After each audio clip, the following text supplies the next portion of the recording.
Hello students, क्या आपने chapter number 2 के पार्ट 1 का वीडियो देखा?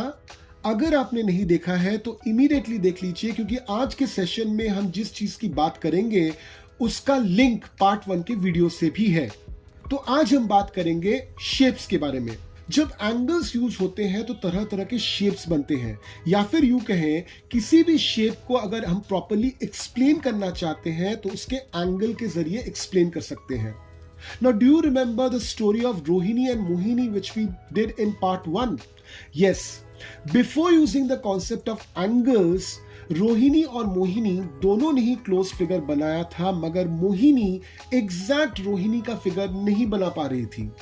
मगर जिस वक्त रोहिणी ने एंगल का कॉन्सेप्ट यूज किया, एंगल्स को बताया मोहिनी को, तो अब की बार मोहिनी ने एग्जैक्टली वही फिगर बना दिया जो रोहिणी ने बनाया था, but without even looking at her. चले आइए पेज नंबर 26 पे एक बहुत इंटरेस्टिंग कॉन्सेप्ट को जानने के लिए। यहां पे एक एक्टिविटी हमको करने के लिए दी गई है, जिसमें क्या बोला गया है कि आपको मैस्टिक्स यूज करने हैं, एक रबर का ट्यूब यूज करना है जो साइकिल के वॉल्व में यूज होता है।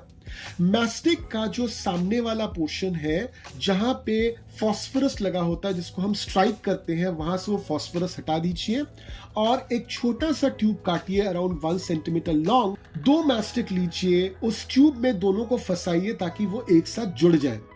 आप ठीक इसी तरह से मैस्टिक्स को ट्यूब के सहारे जोड़कर पेज नंबर 27 में दी हुई शेप्स को बनाइए। तो जब आप ये शेप्स बनाते हो तो आपको क्या मिलता है? सबसे पहले डायग्राम नंबर ए में यहाँ पे 4 एंगल्स हैं, बी में 5 एंगल्स हैं और सी में 6 एंगल्स हैं। अब ये जो शेप्स आपने बनाए हैं, इन पे एक काम करना है आपको। जैसे इस फिगर में दिया हुआ है, ठीक उसी तरह से आप किसी एक एंगल पे अपनी उंगली को रखिए और धीरे से नीचे की तरफ ढकेलिए। आप जैसे ही ढकेलोगे आपको दिखेगा शेप चेंज हो रहा है। इस नॉलेज के बेसिस पे या फिर इस ऑब्जर्वेशन के बेसिस पे आपको ये वाला टेबल अभी फिल करना है। तो पहला शेप जो है दैट इज अ हेक्सागन। तो क्या जब आप इस तरह से प्रेस करते हो एंगल्स चेंज होते हैं, शेप चेंज होता है? ऑब्वियसली होगा। तो यहां पे होगा यस। अगला वाला है पेंटागन। यहां पे भी वही सवाल, क्या एंगल्स बदलते हैं, शेप बदलता है? Again the answer is yes. तीसरा है एक स्क्वायर। क्या यहां पे एंगल्स बदलते हैं इस तरह से ढकेलने पर? Again the answer is yes. चौथा है ट्रायंगल।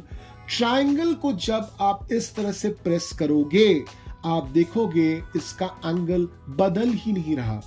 और ये एक बहुत इंपॉर्टेंट ऑब्जर्वेशन है, यानी कि टेबल में आप लिखोगे नो, साथ में एक बहुत इंपॉर्टेंट ऑब्जर्वेशन आप नोट करोगे कि प्रेशर अप्लाई करके ट्रायंगल का शेप चेंज करना थोड़ा मुश्किल है।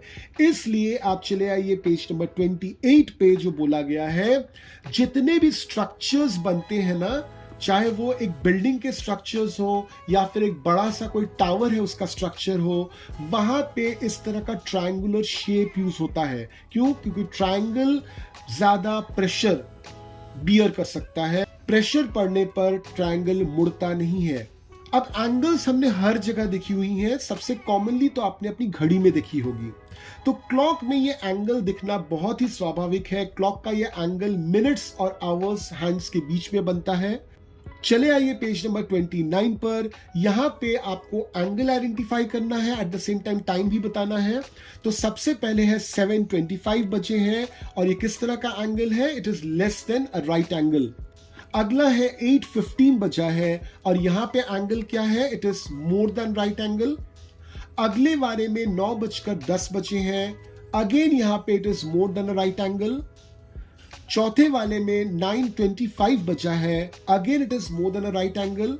और आखिर वाले में 10 बजे हैं और यहां पे ये less than a right angle है। चले आते हैं अगले वाले पर। यहां पे आपको क्या बोला गया है कि आप ऐसे टाइम को बताइए जहां पे राइट एंगल बनता हो। तो मैं आपको 3 टाइम बताता हूं, एक है 9 बजे, एक है 3 बजे, एक है 3:30 बजे।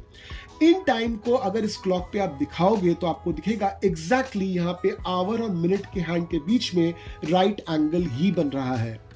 सिर्फ घड़ी में क्यों, एंगल का इस्तेमाल तो हम कैरम खेलने के समय भी करते हैं।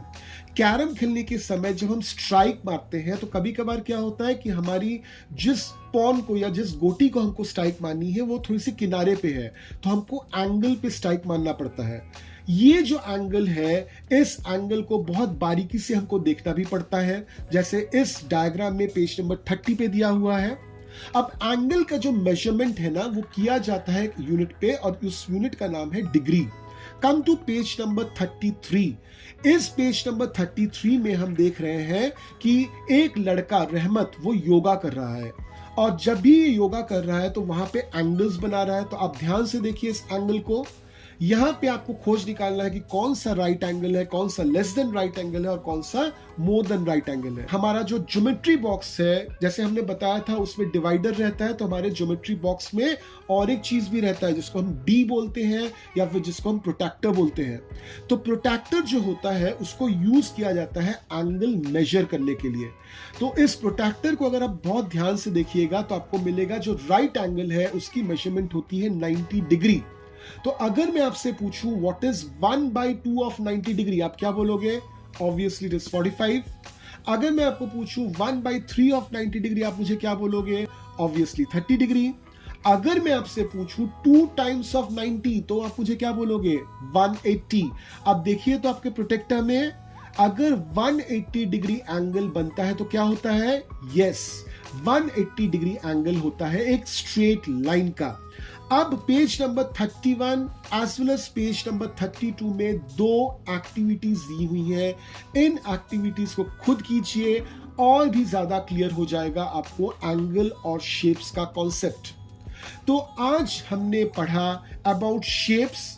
हमने ऑब्वियसली शेप्स को पढ़ने के लिए एंगल का प्रीवियस नॉलेज को यूज किया।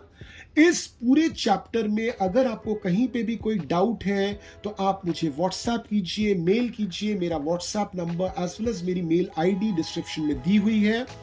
तो यहां पे हम खत्म करेंगे चैप्टर नंबर 2 और फिर मिलेंगे चैप्टर नंबर 3 के साथ। Till then keep learning.